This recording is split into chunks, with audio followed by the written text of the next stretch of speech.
Hello, and welcome to my podcast, #I am writing, an account of my chaotic personal journey about the joy and pain writing, pitching, and promoting my first book and first screenplay. Episode 5. Is writing a book easier than writing a screenplay? For me, writing my book was so much easier than writing the screenplay. Because novels can be 200 to 500 pages long, they can give a much more detailed, intricate description and explanation about stories, settings, and characters, and really explore in words what the characters are thinking, imagining, pondering, remembering, feeling, etc. Screenplays are usually 90 to 120 pages, and everything has to be on the screen. There's no writing about what the character is feeling or thinking. You must show it through visuals, behaviour, actions, and dialogue. It often takes a single line of a screenplay, or just a word in brackets, under the character's name and before his dialogue, to explain the character's emotional state. In a screenplay, you want every scene to move the story forward, but at the same time, you need to be economical with your descriptions. Novels can explore the backstories and histories of your character and take 10 or 20 pages to do so. In a screenplay, your story has to be woven into the current story or shown in flashback, which requires considerable writing skills to do effectively.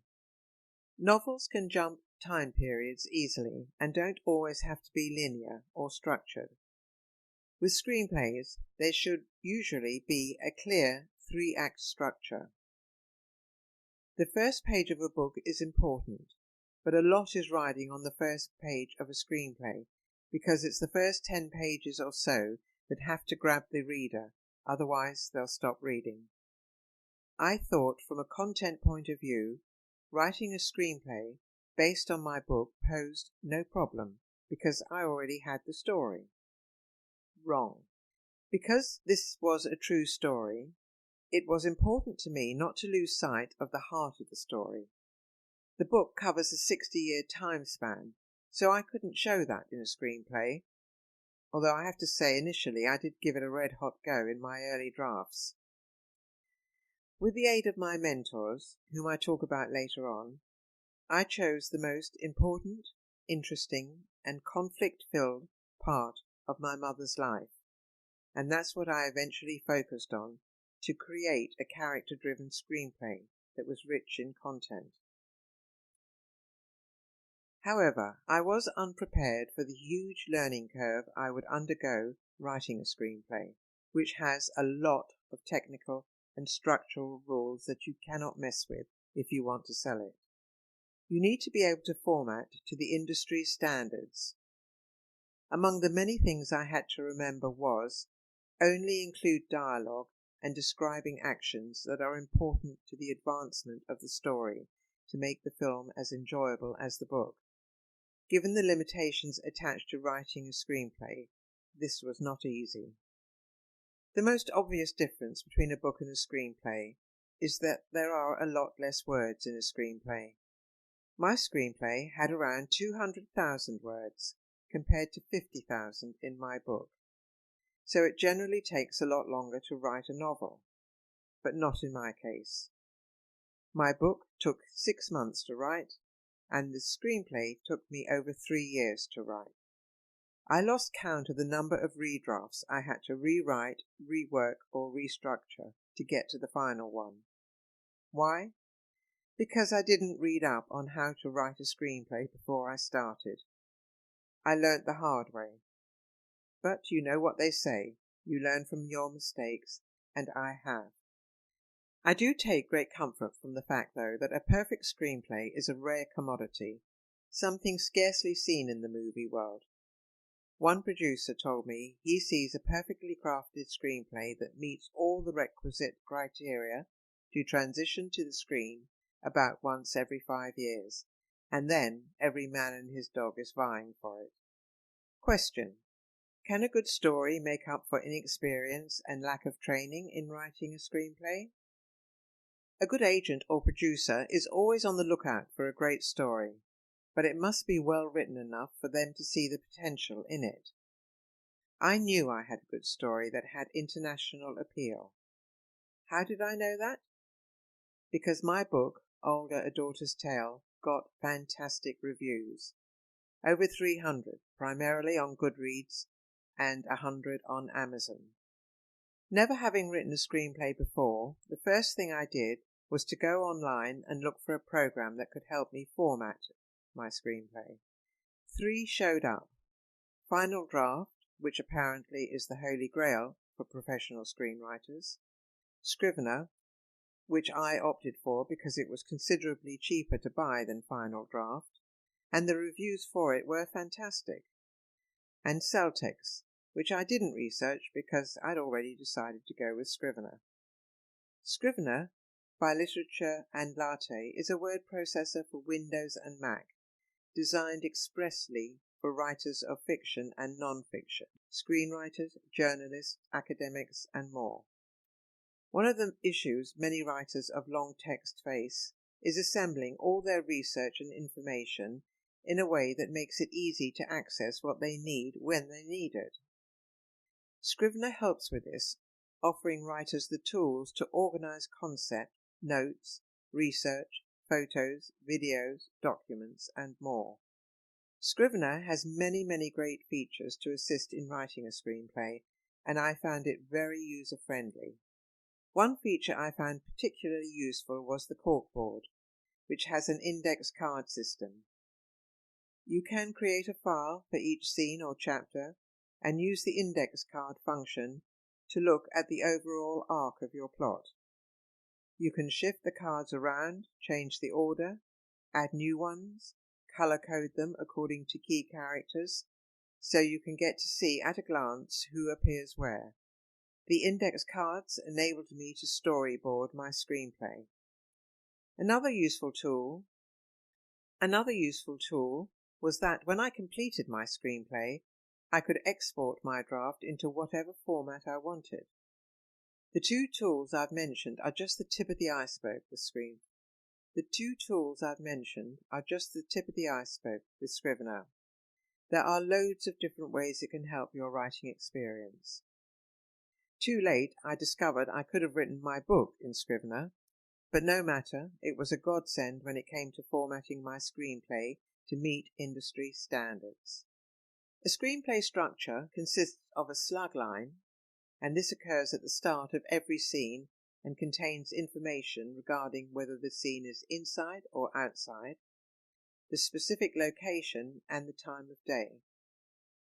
Structure also includes description and, of course, dialogue. The irony didn't escape me that an additional reason that I delayed writing my book was because I was hopeless at writing dialogue, and here I was embarking on a screenplay which is nothing but dialogue. However, the reviews for my book had given me confidence in my writing. I knew I needed further help, so I joined an online writing course to learn how to write dialogue. The course covered techniques for dialogue that individualizes your characters, presents information through dialogue, effective ways to create supple exposition, and how to avoid on-the-nose dialogue, the latter being something I did with monotonous regularity. When one writes on the nose, it means the character says exactly what they're feeling. A character arc is a fundamental basic principle in screenplay. When Olga, my mother, arrived in London in 1939, she was a naive, young, innocent woman. Her journey is challenged with personal tragedy, obstacles, malicious intent, and catastrophic world events.